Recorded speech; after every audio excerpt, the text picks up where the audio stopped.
Hello, this is Carl Christofferson. This is episode 2 of a two-part podcast mini-series on visual communications. In this episode, with Tullis Johnson and Heather Gring, we talk about the symbols and conventions Charles Burchfield uses to communicate his message. When we think about Burchfield's work, we think about nature, but we also think about the ways that he communicated different emotions and different experiences of different kinds of weather.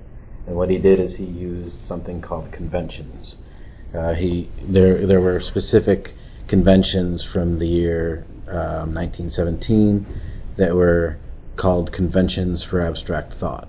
These were only the beginning of something that would change throughout his career.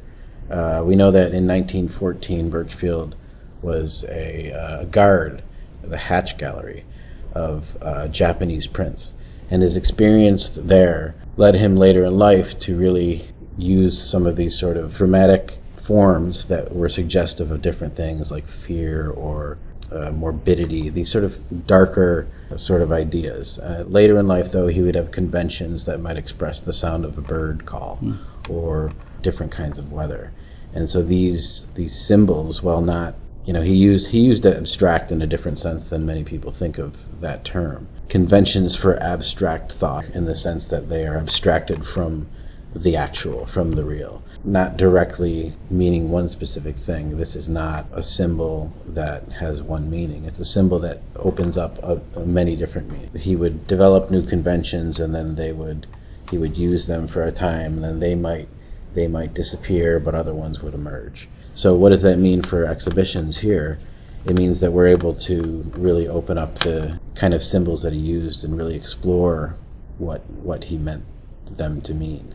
We have 25,000 sketches from his studio, so he might have made a painting that included a number of these symbols.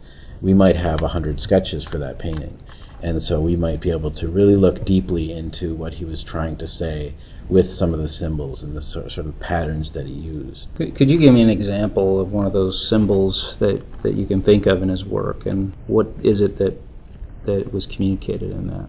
Morbid brooding. Yeah. It's my favorite one. Let's go for it. I can't think of an example of where it is, but like morbid brooding is like... Well, there's a painting called Church Bells Ringing Rainy Winter Night. There's a couple different conventions that you could see in this painting. One is the fear convention, which is interestingly similar to the wave in the Great Wave of Kanagawa. Sure. As it threatens to crash over the boat full of people. Burchfield had a similar convention that you would often see in the way a storm might be approaching a building. But Burchfield, as a young man, was also had rejected traditional church teaching.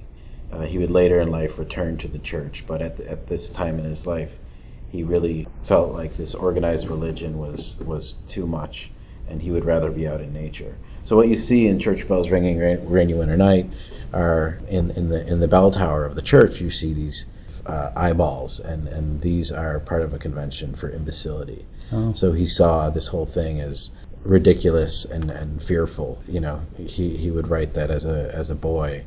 Those bells were terrifying. They were not comforting, and the towering church steeple was something that caused lots of other emotions as well. Thank you for listening to this podcast. As part of conducting this interview, Heather Gring talked to me about a program called the Living Legacy Project. This is where she puts together a podcast and interviews local artists in the Buffalo area. As an addition in this series, I have created a bonus podcast episode where Heather describes this project in strengthening their relationship with the local artist community. I hope you take the opportunity to listen. I wish to thank Kathleen Hayworth, Director of Marketing and Public Relations at the Burchfield Penney Art Center, who was so very accommodating in arranging for the interviews. And some big thank yous to Tullis Johnson and Heather Gring, archivists and curators of the Burchfield Penney Art Center. And to Dr. Kelly Martin, professor at the Rochester Institute of Technology, for the assignment of this project. Again, thank you for listening.